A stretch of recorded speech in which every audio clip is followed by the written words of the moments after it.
Hello guys, नमस्ते and welcome back to my channel Sapna Harish vlogs.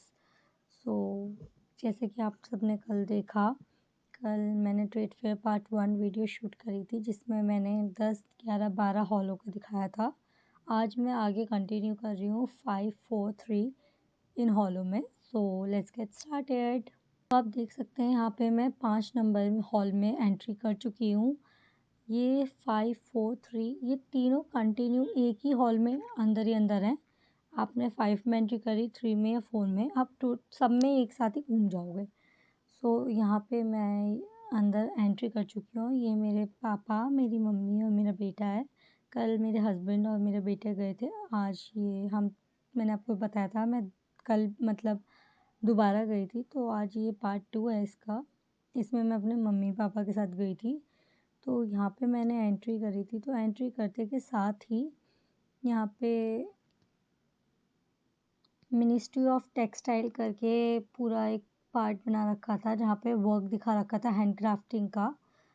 ये सारा के सारे यहाँ पे आइटम्स, यहाँ पे भी कपड़ों के और होम डेकोर के ये सब थे। जैसे कि आप यहाँ पे देख पा रहे हो, ये वुडन वर्क है, सारा का सारा वुडन आइटम्स हैं। काफ़ी कॉस्टली था, इसके प्राइस रेंज अलग अलग थे, छोटे से छोटे, बड़े से बड़े, तो उनके सबके प्राइस रेंज अलग अलग थे। जैसे छोटा वाला 250, 350 इसके हिसाब से था। आगे गए थे, यहाँ पे टेडी वगैरह का पूरा था, बहुत सुंदर सुंदर टेडीज थे। फिर ये जूट के वर्क थे, हैंडमेड पर्स वगैरह बना रखे थे इन्होंने।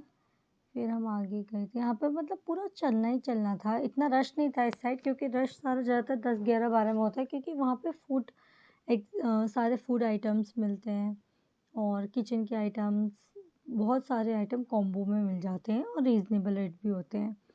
डिफ्यूज़र वगैरह, बॉडी मसाजिंग आइटम, सारा कुछ उसी हॉलों में मिलता है। इसमें कुछ ज़्यादा ऐसा था नहीं।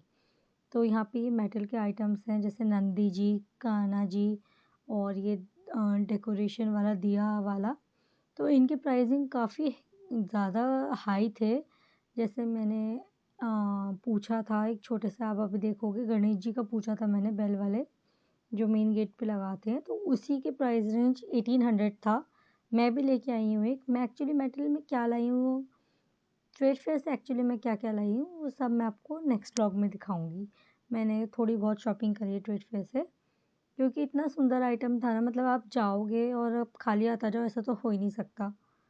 तो यहाँ पे सेम जैसे मैंने आपको कल दिखाया था, 1200 रुपीज़ में सूट मटेरियल मिल रहे थे। ये बहुत सुंदर थे, इनकी वर्किंग बहुत अच्छी थी, रग वगैरह थे, काफ़ी सारा आइटम्स था। बट ये बहुत खुला खुला था, मतलब इतना मुझे ये वाले हॉल समझ में नहीं आए। एक तो तीनों को एक साथ कर दिया है, 5, 4, 3, आप पूरे में ही घूम जाओगे एक साथ। बीच बीच में आपको जो भी इंडस्ट्रियल वर्क चलता रहता है वो भी देखने को मिलेगा। तो ये सब था, तो इतना कुछ इसमें था नहीं, हम थोड़ा बहुत ही घूमे थे। और उसके बाद हम यहाँ से बाहर निकल गए थे, क्योंकि कुछ था ही नहीं सिवाय चलने के। इतना कुछ रश भी नहीं था और कुछ आइटम्स भी नहीं थे। मेन जो ख़रीदने वाले आइटम्स थे ना, वो 10, 11, 12 हॉलों में ही थे। तो अब यहाँ से हम आगे जाके निकल ही गए थे, थोड़ा सा घूम के। एग्ज़िट ही नहीं मिला था बहुत देर तक तो हमको। फिर हम निकले तो यहाँ पे शाम हो चुकी थी। तो बहुत ज़्यादा रश था, बहुत ज़्यादा, क्योंकि हम संडे को गए थे। बहुत रश था। फिर हम सोचे थे कि खाएं कहाँ पे, कहीं हमें जगह ही नहीं मिली, टेबल कोई खाली ही नहीं था। हम तो सोचे थे नीचे बैठ जाएं, बट क्या कर सकते हैं। थोड़ा सा हम और आगे गए कि चलो कहीं तो मिलेगा, बहुत बड़ा है। तो पर कहीं भी हमें जगह नहीं मिली। फिर हमने ऑर्डर दे दिया था, तो मैं लेने गई थी, तो मम्मी पापा को जगह मिल गई थी, तो ये दोनों तो चेयर पे बैठ गए, मुझे तो सीट भी नहीं मिली, मैं खड़े ही रही। तो यहाँ पे एक इन्होंने डेकोरेशन भी कर रखी थी थोड़ी बहुत। जैसे यहाँ पे ये अप्पू हाथी खड़ा कर रखा था, मैं अपने बेटे को अप्पू कहती हूँ ना, तो मुझे वो याद रहा। ये जन औषधि वालों का था, तो मेरे बेटे को बहुत अच्छा लगा था, वो कहीं भी जा रहा था, इधर ही आ जा रहा था बार बार। फिर हम यहाँ पे ज़्यादा देर रुके नहीं, बस खाया पिया हमने और हम चले गए। ज़्यादा कुछ था ही नहीं इस तरफ। कल जो मैंने आपको दिखाए थे हॉल, वहाँ पे बहुत सही थे आइटम्स वगैरह लेने के लिए, काफ़ी अच्छी अच्छी चीज़ें थी। लेकिन 5, 4, 3 इनमें कुछ मुझे तो लगा नहीं। बाकी ये है कि आप जाते हो तो सबकी अपनी-अपनी पसंद होती है।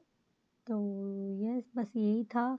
यहाँ पे मैं फूड कोर्ट में आपको दिखा रही हूँ, यहाँ पे सबकी प्राइस रेंज दिखा रही हूँ मैं आपको। इन्होंने सबने बोर्ड लगा रखा है, प्राइस भी दिखा रखे हैं, तो इतना कुछ टोकन लेना है तो इतना कुछ पूछने-पाछने की ज़रूरत नहीं है, आप टोकन लीजिए और डायरेक्ट ले लीजिए। हमने यहाँ पे खाया था, मैं आपको दिखा रही हूँ, मम्मी-पापा बैठ गए थे, मुझे सीट नहीं मिली थी। बस हम फिर खा के चले ही गए थे यहाँ से। सो ये छोटा-सा व्लॉग है, मैंने ज़्यादा बड़ा नहीं बनाया है। तो बस दिखाया है मैंने आपको छोटा-सा कि इसमें क्या-क्या था। So that's it for this vlog, guys. Thank you for watching. Bye.